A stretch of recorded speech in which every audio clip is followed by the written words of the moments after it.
Well, hey, welcome back. You may be watching me on Facebook or you may be watching me on YouTube. However, you are watching me, thanks for stopping by to check out my book review today of a book called Wooden, A Lifetime of Observations and Reflections on and Off the Court. First of all, I want to just kind of point out that yesterday I brought out my new book, Tales from the Sunset Pub. And you can find that on Amazon.com. Just search my name, Cyrus Alderwood, and it's available in paperback and Kindle. It actually, for a first day, actually went pretty well. Sold a few copies yesterday, so I was kind of glad to see that it moved a little bit. Being a new author, well, not really new, but new to a lot of people who may not have heard of my work before. This was a very fun book for me to write, actually. It's actually based off of a real location in Cincinnati. I used to live near Sunset Pub, and it was a place for me and friends and neighbors just to kind of gather, talk about whatever's going on in our world. It was kind of like our own little personal cheers. And this was between the years 2002, 2007, something like that when I lived over in that neighborhood. And a lot of the friends I made, I still have to this day, which was amazing. So it's a book I've kind of been wanting to write for years. It's a fiction, so it's not anything true in it. But some of the characters in there are based off of people that I knew. I won't say what characters or who or what, but it was a very fun book to write, and I actually poured a lot of work and creativity into this book, so I was actually really proud of it. One thing I will say about it, and before I move on to the review of John Wooden's book, is that as you grow as a writer, this is the fourth book that I've written here in the last handful, 2-3 years. You kind of grow as a writer. One of the things about this particular book that made it a little edgier is for the first time writing a book, I just kind of let myself go with this one. I didn't worry about, hey, what is this story going to appeal to one person or another? What about the language? There's some salty language because it's a book around, centered around a bunch of people in a bar. What are you going to hear in a bar? So I just kind of, for the first time, it was kind of like, kind of a freedom to write this book because just kind of let it go. It was very fun. It was very fun to write. So the stories in there, I think, are incredibly entertaining. If you get an opportunity, please pick it up, even if it's your first time reading any of my work. Tales from the Sunset Pub. I don't like to toot my own horn because I'm not, I don't know, it's not made that way to brag about things I've done, but so I'm kind of reserved about those things. But this one, if this is not one of the most entertaining books you read all year, I would kind of be surprised. Like I said, I put a lot of creativity and effort in this. And even after going through and reading this thing probably 10, 15 times, going through the rewrite and edit process, I was still laughing at some of this. And a couple of the stories are edgier too, so it's not all humor. But I bookend them. I bookend the book. The first story called The Beer Poet. Based, it was a very fun story. And then the last story, the book's got a dish best served cold, kind of the characters in the pub that actually do a little bit of revenge against the beer poet guy. So, but everything is kind of bottled in between. You'll really like the Vegas story and another one called Saints and Sinners. It's kind of dark, a little edgy, but these things happen in real life. So it was one of these things, like I said, I just let myself go right in this book. I think you'll really like it. Give it a chance and stop by Amazon and leave me a ranking. Let me know what you think. I'd like I said, I hope you like it, and I'd be honored if you'd kind of toss me on your reading list for the summer. But I want to get back to John Wooden. And here's the cover of the book. Let me kind of pull it back. There's probably a little glare on it. If you don't know who John Wooden is, John Wooden was the coach of the UCLA Bruins basketball team many decades ago. As a matter of fact, he won the national title 11 out of 12 years. Not many people argue this guy might have been the greatest basketball coach ever. And he has a series of books that he wrote, and they're all very powerful. But this was the first one I ever picked up by him because I have a habit of, every so often I'll read some sort of a, not necessarily self-help, but a motivational type book. Anyway, this was one that I picked up that years ago that actually made a huge difference for me. Simply because he writes about the principles in his life and how it actually translates over to the basketball court, and how he taught his players, including the most famous one of them all, Kareem Abdul-Jabbar, how he taught his players to not just execute the game of basketball with precision, passion, and dedication, but approach everything in life that way.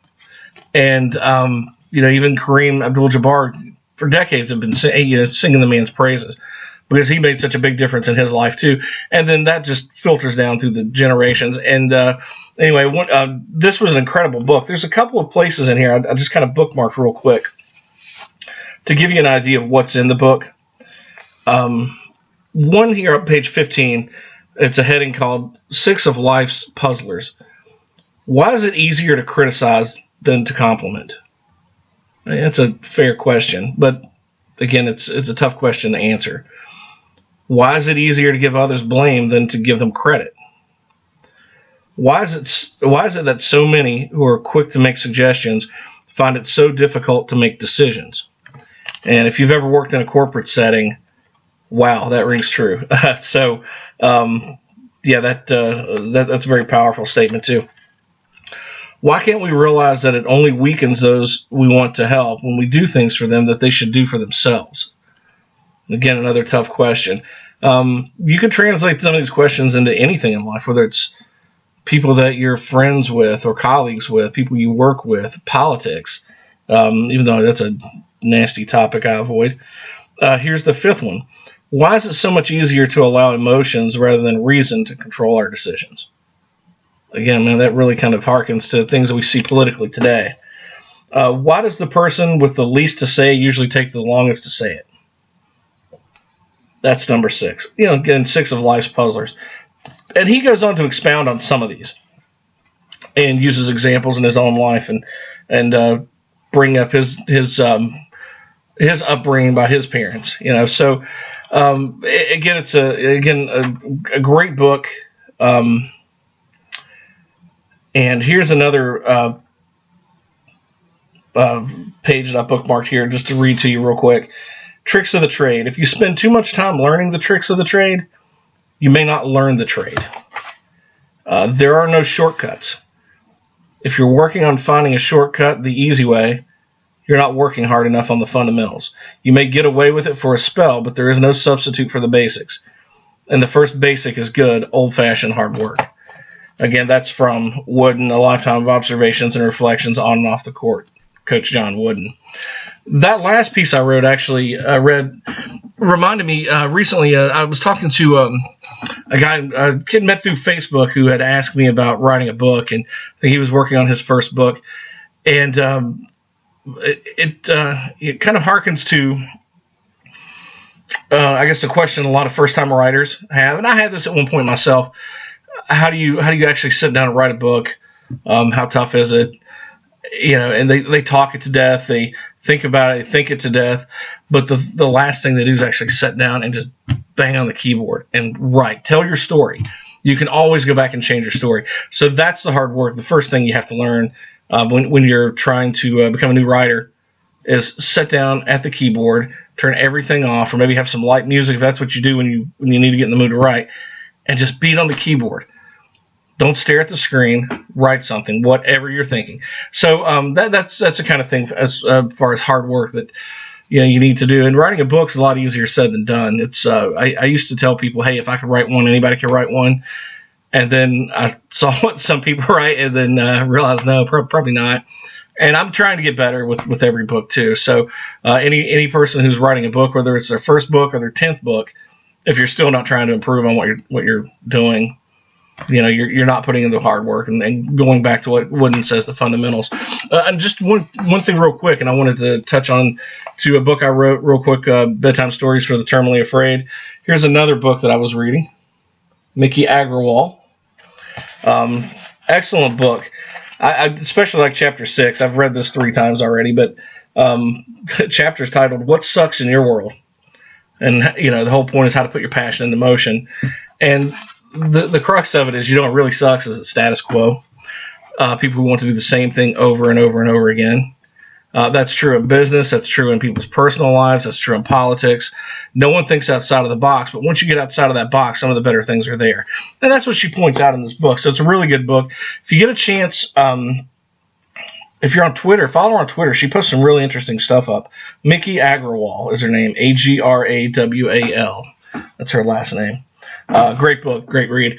The one I wanted to highlight, and there'll be a glare on this, but this was my book, Bedtime Stories for the Terminally Afraid.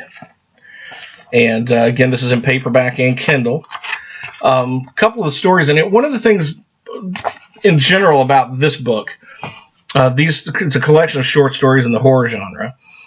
So nothing really comedic in this, except maybe one story that's a little bit funny. Yeah, but the first, I kind of focus on, the concept of those, like the 7 deadly sins in a way.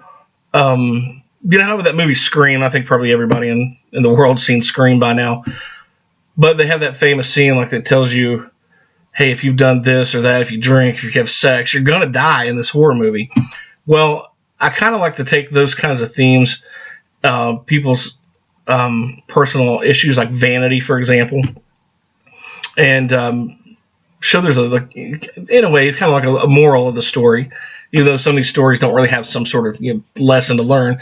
But the first story I wrote, or the first story in this is called Memory Lane, and it's about a group of friends who go back to their high school reunion.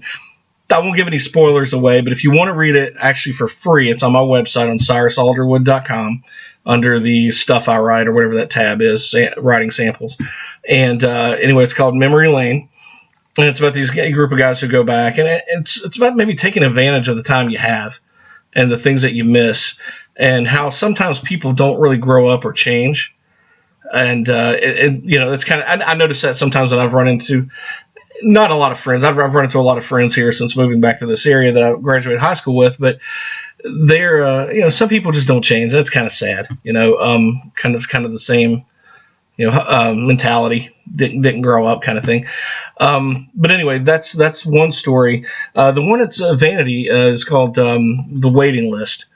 It's about a guy who works at a brokerage firm, makes a good amount of money, but lives in a neighborhood that's a nice neighborhood. But he's not going to be happy until he moves to the nicest place to rub elbows with the people that run the city, some of the famous local athletes, politicians, so on and so forth, business leaders. And even though it's going to break his bank to do so, but this is what happens when he gets into this place and finds out it's not all it's cracked up to be. When he moves into, he buys a condo that turns out has a long history of bad things happening in there. So I won't spoil that one. I haven't put that out anywhere for free. But another thing in the book I do like to play on is like your typical stories. Like everybody says, there's so many zombie stories out there. Well, that's true. They kind of get boring. And there's too many vampire things out there. Well, that's true, man. Those get cliche too. But actually, I tackled the vampire and the zombie story with two different ones in here. One's called Game, Set, Match. And ask yourself this. What if the number one tennis player in the world, got bit by a vampire and turned into a vampire? What the heck would he do? He's like world famous, rich. He plays out in the sun all the time. People are going to, sponsors expect things. So I kind of put a twist on that. And the other, the zombie story it's called Run for Your Life, Fat Boy. Actually, I based that one on me.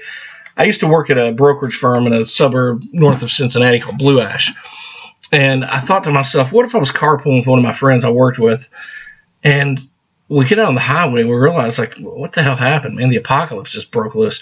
So anyway, I based that story on how in the world would, I'm not in tip-top shape. How am I going to survive zombies? And anyway, but I put a funny twist on that one. And but but it's very creative. This vampire and the zombie story, you've probably never heard anything like these. I certainly hadn't. And anyway, those are just some of the stories mixed in with a few others that are kind of harrowing, actually. So it's kind of the way I phrase it on the back here is Embrace these twisted tales if you have the nerve. Alderwood approaches the horror genre with a curious and outlandish perspective and unique endings that you won't see coming. So that's kind of the thing I want to do. I want to kind of leave you between the edge of your seat in the Twilight Zone, and you don't really see those things coming. But I'll stop for now. This video is running a little bit long, but I want to thank you guys for stopping by again. Check out some of my work on CyrusAlderwood.com, and pop in over on Amazon. Follow me on social media. Thanks for stopping by, and have a great holiday weekend for the 4th of July.